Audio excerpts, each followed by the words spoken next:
Woman that follows a pregnant panhandler quickly uncovers the dark reality. But before we start, please take a moment to give this video a like, subscribe, and hit the bell so you'll never miss these great stories. Sometimes, people find themselves embroiled in a mystery they have no business solving, and when this happens, they have to choose between rolling the dice or walking away. When one woman crossed paths with a poor panhandler, she had no clue what the shabby clothing and cardboard sign were covering up. But soon enough, this bystander started to notice holes in the panhandler's story, and walking away wasn't an option. A sunny San Diego shopping plaza definitely didn't seem like the home of a sinister plot, but behind the regular friendly faces was something else entirely. In this case, darkness flourished in the most unlikely of places. One pregnant woman and her little boy spent their days panhandling at that exact shopping center. They were familiar faces at the plaza, and frequent customers often saw the woman holding a cardboard sign with her son by her side. So one such customer, Melissa Smith, was not surprised when she saw the poor duo standing alone on the corner with their familiar cardboard sign. "I felt bad. There's a pregnant lady with a little boy who is down on her luck," Melissa said. Every time Melissa went to the shopping center, the woman was there, along with countless people buying her food and giving her money. But one day, Melissa's compassion quickly turned into suspicion. At the plaza that day, Melissa was surprised to see that the panhandler was missing. Immediately, she was worried. Images of the pregnant woman going into labor flashed through her mind, and Melissa hoped she was all right. But her thoughts were interrupted by a loud engine, and the sight of the pregnant woman, who was standing in a different spot than usual, getting into a mysterious car. As she watched, Melissa noticed something odd. What was weird was the car itself. "I noticed they went into a Mercedes-Benz. I thought, wow, a Mercedes-Benz?" Melissa said. Something about the situation gnawed at Melissa, so she jumped into her own car. She followed the Mercedes out of the parking lot and filmed the luxury car speeding away, but not before capturing shocking footage of the people inside. The driver, it turned out, was a well-dressed man, and he wasn't alone. "Here they are, counting money, laughing. The boy is all the way in the front seat," Melissa said.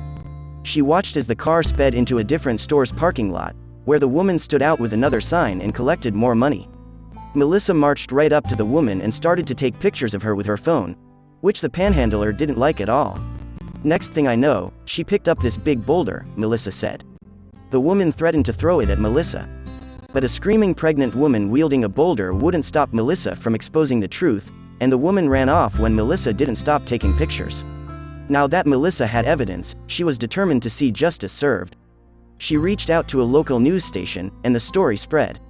Reporter Emily Valdez knew she had to catch the phony panhandler in the act, but when she confronted the pregnant woman, something was obviously off. The woman's face matched the description almost perfectly, but there was something missing: her baby bump.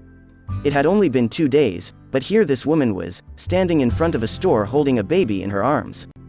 Still, Emily didn't hesitate. She showed the woman a picture of the panhandler and asked, "Is this you?" The woman looked confused. "I don't speak English," she told Emily. The woman, the boy, and the man they were with ran to a nearby minivan. The woman jumped into the minivan, which had dealer plates, and sped away before Emily could ask more questions, but the news outlets weren't done investigating. They had a feeling that this strange family was hiding something, and something big. What stuck out about this footage were the languages spoken. In the video, the man was seen speaking to the woman in Spanish, but he could also be heard whispering something in a different language that was difficult to identify. Luckily, there was someone out there who could help. The news footage caught the eye of retired police officer Leslie Albright. Over her 25 years of experience, Leslie had become a crucial specialist on the force. When Leslie saw the footage, she knew immediately that they were not just beggars. See, Leslie had specialized in underground crime rings. On a hunch, she tried to decipher what the man had whispered. That's when it hit her. He was speaking Romani. From this revelation, the dastardly story began to unfold. The couple had started a crime ring following their illegal entry into the country. The more Leslie shared her knowledge, the worse the facts were. They'll use babies, children, any way they can. The children will not go to school because their job and their future is the family business, she said. When asked who exactly these people are, Leslie had just one response. "Gypsies," she said, without a shadow of a doubt. The MO is on the money. And when it comes to this shady family business, Leslie had a simple explanation. "The business is scheming," she said. "This small fraction of Romanian immigrants can end up scamming people out of thousands of dollars. The mysterious family of schemers have apparently moved on to a different area, and lack of police involvement led Emily Valdez to one conclusion. We don't know why they're begging for money, but what we do know is that people don't like beggars who drive really nice cars, Emily said. These scheming panhandlers, she knew, could only skip town for so long. Soon, Emily began looking for similar cases in a desperate attempt to catch the criminals. Out of all the names in their database, two in particular stuck out: Mark D'Amico and Kate McClure.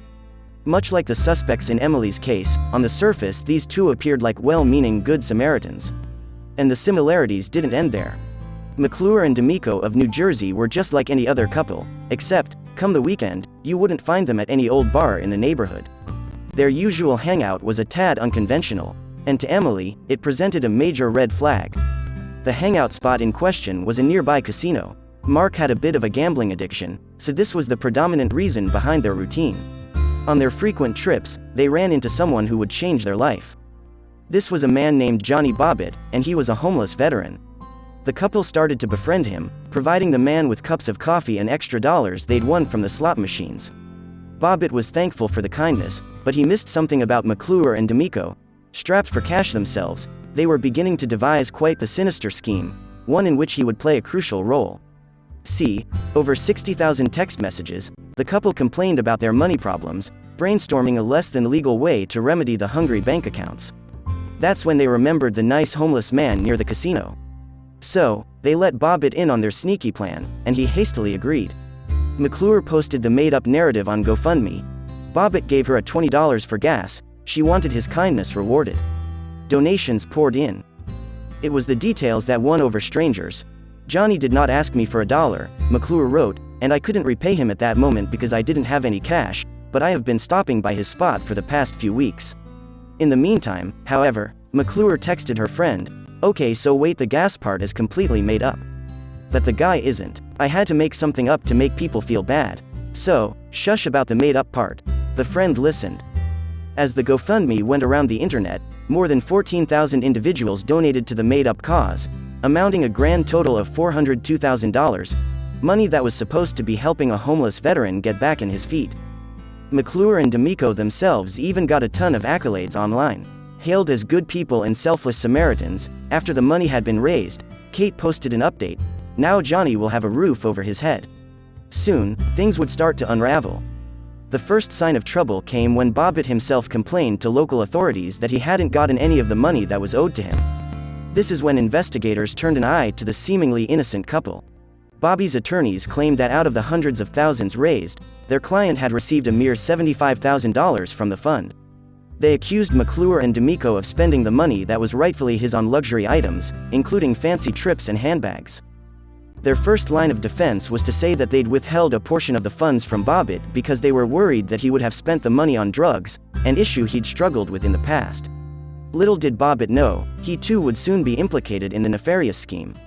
Detectives seized the couple's cell phones, revealing texts that incriminated all three of them. When asked why it didn't cross Bobbitt's mind that complaining about his share of the money might land him in hot water as well, Prosecutor Coffina simply replied that he can't speculate what is in Johnny Bobbitt's mind. It certainly appears to have been a miscalculation on his part in hindsight. Mark D'Amico accepted a guilty plea, guaranteeing him 5 years in prison but allowing him to avoid taking full responsibility for the scheme. He also has to help pay back the stolen money. Meanwhile, Johnny Bobbitt was given 5 years probation and, despite being homeless, must also help to pay back the funds stolen through the scam. And as for Kate McClure, her fate is still being decided. Kate continued to pinpoint her boyfriend, Mark D'Amico, as the ringleader behind the entire thing, so her sentencing date was pushed back. Eventually, she pleaded guilty to conspiracy to commit wire fraud. GoFundMe has issued their own statement, writing, "We are fully cooperating and assisting law enforcement officials to recover every dollar withdrawn by Ms. McClure and Mr. D'Amico. Finally, it's important to understand that misuse is very rare on our platform.